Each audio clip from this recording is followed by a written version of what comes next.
اعوذ باللہ من الشیطان الرجیم بسم اللہ الرحمن الرحیم۔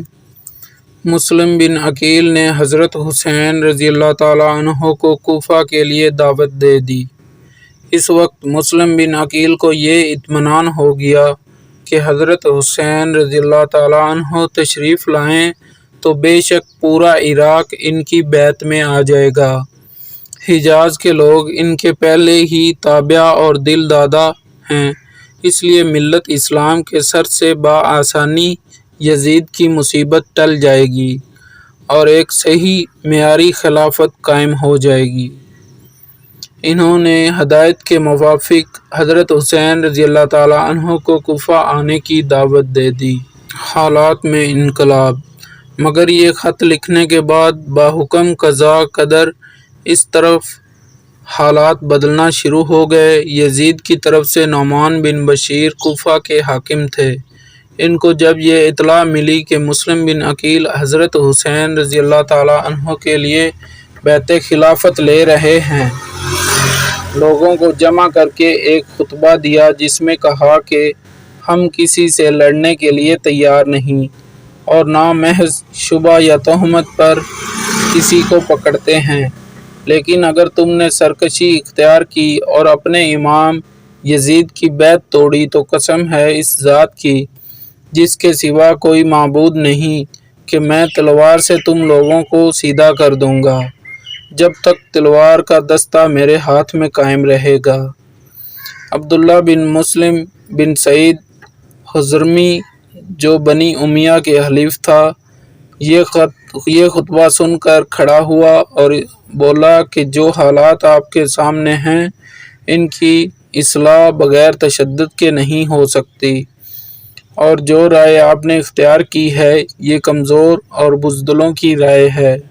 نعمان بن بشیر نے جواب دیا کہ میں اللہ تعالیٰ کی اطاعت میں کمزور بزدل سمجھا جاؤں، یہ میرے نزدیک اس سے بہتر ہے کہ اس کی معصیت میں دلیر و بہادر کہلاؤں۔ یہ دیکھ کر خود عبداللہ بن مسلم نے براہ راست ایک خط یزید کو بھیج دیا جس میں مسلم بن عقیل کے آنے اور حضرت حسین رضی اللہ تعالیٰ عنہ کے لیے بیعت لینے کا واقعہ ذکر کر کے لکھا کہ اگر تمہیں کوفہ کی کچھ ضرورت ہے اور اس کو اپنے قبضہ میں رکھنا چاہتے ہو تو یہاں کے لیے کسی قومی آدمی کا فوراً بھیجیے جو آپ کے حکام کو قوت کے ساتھ نافذ کر سکے۔ موجودہ حاکم نعمان بن بشیر یا تو کمزور ہے یا قصداً کمزوری کا معاملہ کر رہے ہیں۔ اسی کے ساتھ دوسرے لوگوں نے بھی اس مضمون کے خط یزید کو لکھے جن میں عمارہ ابن ولید اور عمرو بن سعد بن ابی وقاص وغیرہ شامل تھے۔ یزید کے پاس یہ خطوط پہنچے تو اپنے والد حضرت معاویہ رضی اللہ تعالیٰ عنہ کے مشیر خاص سرجون کو بلا کر مشورہ کیا کہ کوفہ کی حکومت کس کے سپرد کرے۔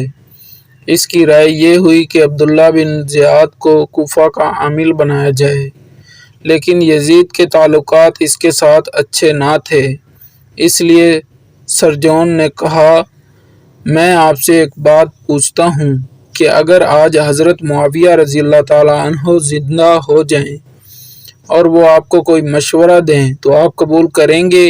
یزید نے کہا بے شک۔ اس وقت سرجون نے حضرت امیر معاویہ رضی اللہ تعالیٰ عنہ کا ایک فرمان نکالا جس میں کوفہ کی امارت پر عبداللہ بن زیاد کو مقرر کیا گیا تھا۔ کوفہ پر ابن زیاد کا تقرر، مسلم بن عقیل کے قتل کا حکم۔ یزید نے اس کے مشورے کو قبول کر کے عبداللہ ابن زیاد کو کوفہ اور بصرہ دونوں کا حاکم بنا دیا اور اس کو ایک خط لکھا کہ فوراً کوفہ پہنچ کر مسلم بن عقیل کو گرفتار کرے اور قتل کر دے یا کوفہ سے نکال دے۔